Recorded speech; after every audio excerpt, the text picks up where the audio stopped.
오늘의 10분 말씀. 야고보서 4장 1절부터 12절입니다. 1절 한 절 읽도록 하겠습니다. 너희 중에 싸움이 어디로부터 다툼이 어디로부터 나느냐? 너희 지체 중에서 싸우는 정욕으로부터 나는 것이 아니냐? 야고보서 3장에서는 땅에 속한 지혜와 하늘에 속한 지혜에 대해 다루었습니다. 땅에 속한 지혜는 하나님을 신뢰하지 못함으로 질투와 경쟁에서 비롯된 것으로 혼란과 악한 일들을 일으킨다 말씀드렸고, 하늘에 속한 지혜는 하나님의 주권을 신뢰함으로 성결하고 화평을 드러내므로 하나님의 열매가 가득함을 나누었습니다. 오늘 본문은 이어서 하나님의 공동체가 타락한 세상으로부터 구별되어야 함을, 회복되어져야 함을 강조하고 있습니다. 우리는 몸이 아프면 의사를 찾아가고 병명을 발견하면 전문 의사를 찾아가 치료 방법 및 수술을 받습니다. 영적 질병도 마찬가지입니다. 지금 야고보는 그 당시 교회 안에 있는 여러 가지 병명을 진단하고 그들에게 치료 방법을 제시하고 있는 것입니다. 그리고 하나님께서는 야고보서를 통해 지금 현대 교회 안에 있는 질병을 우리들이 인지해야 하고 회복되기를 바라는 마음으로 우리에게 야고보서를 주신 것입니다. 야고보서는 처방전과 같은 책입니다. 영적 질병을 진단하고 실질적 처방전을 알려줍니다. 오늘 본문을 통해 내 개인 삶 안에 있는, 그리고 우리 공동체 안에 있는 질병을 먼저 인지하고 처방전대로 회복되어지시는 저와 여러분 되시길 바랍니다. 오늘 본문은 크게 세 부분으로 나눌 수 있습니다. 첫 번째는 교회의 병든 상황을 진단합니다. 두 번째는 해독제, 즉 치료 방법을 제시합니다. 그리고 마지막 세 번째는 실천사항 한 가지를 제시합니다. 첫 번째 부분은 1절서부터 6절로 질문을 던지면서 현재 교회의 질병을 진단하고 있습니다. 1절에 너희 중에 싸움이 어디로부터, 다툼이 어디로부터 나느냐라고 묻습니다. 여러분들, 저와 여러분들 교회에 교회 안에 싸움이 어디로부터 일어나는지를 한번 생각해 보시길 바랍니다. 초대교회나 지금이나 우리 교회 안에는 불필요한, 그리고 공동체를 파괴하는 다툼이 있다라는 전제로 말하고 있습니다.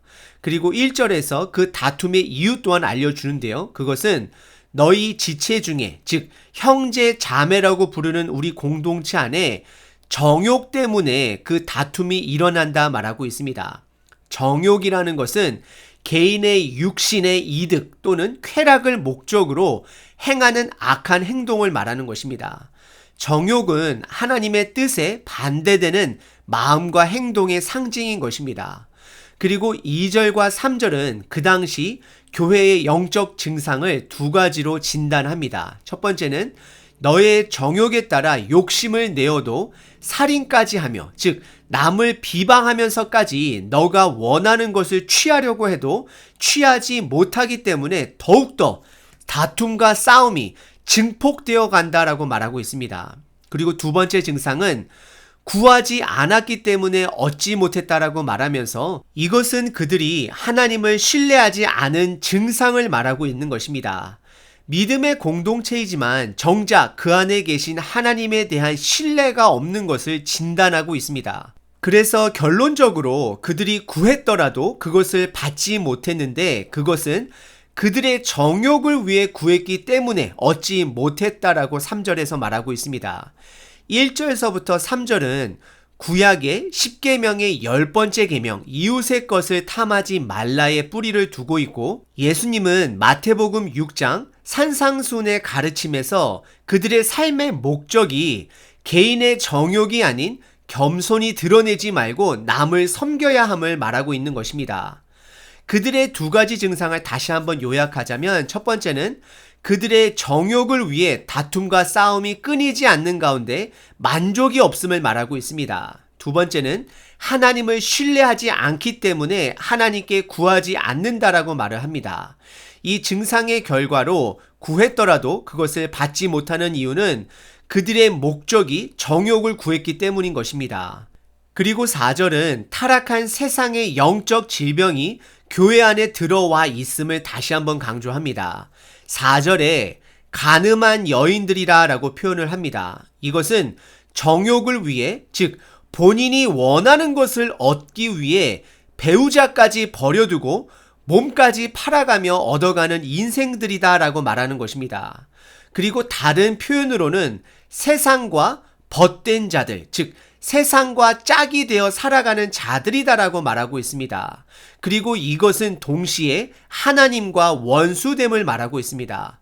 결국 세상의 가치는 하나님과의 가치와는 반대가 됨을 말하고 세상과 짝이 되는 자는 하나님과 적이 되는 것을 강조하고 있습니다. 그리고 5절에서는 하나님께서 우리 안에 성령님으로 함께 거하시는데 그 성령님은 우리를 너무 사랑하셔서 우리가 세상과 짝이 될 때 우리를 시기한다, 즉 질투한다라고 말하고 있습니다. 하나님은 우리를 사랑하시기 때문에 우리가 하나님이 아닌 타락한 세상의 가치와 짝을 할 때 분노를 하신다라고 말하고 있는 것입니다. 내 배우자가 다른 사람과 나 몰래 데이트를 한다고 할 때 화를 안 내는 자가 이상한 자입니다. 하나님의 시기는 사랑의 기본으로 한 분노의 표현인 것입니다. 왜냐하면 세상의 가치가 우리를 파괴한다는 것을 하나님께서 알고 계시기 때문입니다. 그리고 6절은 그럼에도 불구하고 회복할 수 있는, 병들어 있음에도 불구하고 회복할 수 있는 하나님의 은혜가 있다라고 말을 합니다. 6절에 그러나로 시작을 합니다. 그러나 더욱 큰 은혜를 주시나니 그러므로 일러스되 하나님이 교만한 자를 물리치시고 겸손한 자에게 은혜를 주신다 하였느니라 라고 말을 합니다. 우리는 교만하게 정욕의 길을 계속 걷는 자가 아니라 겸손히 내 죄를 인정하고 고백하고 회개하고 다시 하나님의 길로 돌아가야 함을 말하고 있는 것입니다. 1절서부터 6절은 야고보 당시 교회의 영적 병든 상황을 진단했습니다. 그들은 정욕으로 인해 다툼이 끊이지 않았고 하나님을 신뢰하지 않아 하나님께 구하지도 않았습니다. 그리고 구했더라도 그들의 정욕을 위한 것이므로 받지 못했음을 말하고 있습니다. 그리고 이런 자들을 간음한 자들이다, 세상과 짝한 자다, 즉 하나님과는 원수가 된 자들이다라고 말하고 있습니다. 하지만 아직 영적 질병에서 회복될 은혜가 있는데 그것은 우리가 먼저 겸손해야 된다라고 말하고 있는 것입니다. 그리고 7절서부터 10절은 해독제, 즉 치료 방법에 대해 알려줍니다. 7절에 그런즉으로 시작하며 이제 취해야 할 행동 4가지를 알려줍니다. 첫 번째는 하나님께 순종이 아닌 복종해야 함을 강조합니다. 복종은 우리의 신분이 그분께 무조건 순종해야 하는 자임을 강조하는 것입니다. 하나님은 창조주이시고 우리는 그분의 형상으로 지음을 받은 자이기 때문에 그분의 선한 형상을 회복하기 위해 그분의 뜻에 순종해야 함을 말하고 있습니다. 그리고 동시에 마귀를 대적하라 말합니다. 지금 야고보서는 1절에서부터 싸움, 다툼, 원수라는 단어를 사용하며 그 당시 독자들로 하여금 이것은 영적 전쟁임을 암시하고 있습니다. 그래서 7절에서도 마귀를 대적하라고 명령하는 것입니다. 저와 여러분들의 삶은 보이지 않는 매일매일의 영적 전쟁임을 기억하셔야 합니다. 그리고 두 번째는 8절에서 하나님께 가까이 하라 처방을 합니다. 그런데 가까이 하기 위해서는 손을 깨끗이 하고 죄를 짓지 말고 두 마음을 품지 말고 하나님을 성결하게 하라 명령합니다. 즉 하나님 앞에 솔직해야 함과 동시에 그분 앞에 나아가야 함을 말하고 있습니다. 그럼 하나님께서 그런 겸손한 자들에게 가까이 가시겠다 말씀을 하십니다. 그리고 세 번째는 9절에 슬퍼하며 애통하며 울어야 한다라고 말을 합니다. 이것은 진심이 담긴 회개가 있어야 함을 말하고 있습니다. 이제는 두 마음, 즉 세상의 가치와 하나님의 복음 사이를 더 이상 왔다 갔다 하는 사람이 아니라 진실된 회개가 있어야 함을 말하는 것입니다. 여러분들 다시 한번 회개에 대해서 말씀드립니다. 회개의 시작은 한 번으로 시작이 됩니다. 하지만 회개의 삶은 우리의 육신의 몸이 죽을 때까지 이루어 가야 하는 것입니다. 복음은 단번에 이루어지는 정적인 것이 아니라 하나님의 은혜로 계속해서 완성되어져 가는 것입니다. 그래서 회개의 삶을 이루어 가야 하는 것입니다. 그리고 결론적으로 10절에 주 앞에서 낮추어야 함을 말합니다. 그러면 주께서 너희를 높이신다 말을 합니다. 7절서부터 10절은 해독절로서 첫 번째는 하나님께 복종해야 한다. 두 번째는 하나님께 질신된 마음으로 가까이 나아가야 한다. 세 번째는 진정한 회개의 삶이 있어야 한다라고 말하고 있습니다. 결국 치료를 받기 위해서는 하나님 앞에 겸손히 나아가야 함을 말하고 있습니다. 그리고 11절과 12절은 실천사항 한 가지를 말해줍니다. 겸손한 자는 공동체 안에서 남을 비방해서는 안 됨을 다시 한번 강조합니다.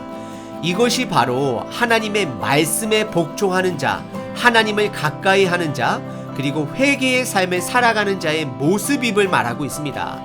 11절에서는 형제를 비방하는 자는 하나님의 말씀인 율법을 비방하는 자이고, 율법을 비방하는 자는 결국 재판관 대신 하나님을 비방하는 자다라고 말을 합니다.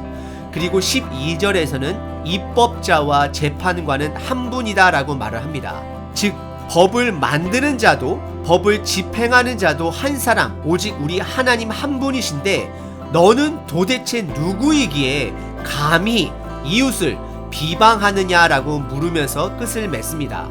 오늘 본문은 우리 공동체가 정욕으로 인해 병들어 있는데 하나님의 은혜가 아직 있을 때 겸손히 회개함으로 돌아오면 다시 회복될 수 있음을, 치료받을 수 있음을 강조했습니다. 그리고 겸손함으로 돌아오는 자들은 이웃을 비방하지 말아야 함을 실천사항까지 알려주고 있습니다. 우리는 비방하려고 남을 비방하는 자들은 드물 것입니다. 어찌하다 남들과 관련해서 말을 하다 보면 남을 비방함으로 나도 모르게 상대방도 모르게 마무리가 되어져가는 우리 자신들을 발견할 것입니다. 그래서 지금 그것이 바로 영적 전쟁이라는 것입니다. 오늘 하루 나의 말 속에 겸손함과 하나님을 경외하는 마음으로 말로 죄짓지 않는 하루 되시길 바랍니다. 우리는 하나님의 자녀입니다. 파이팅! 파이팅!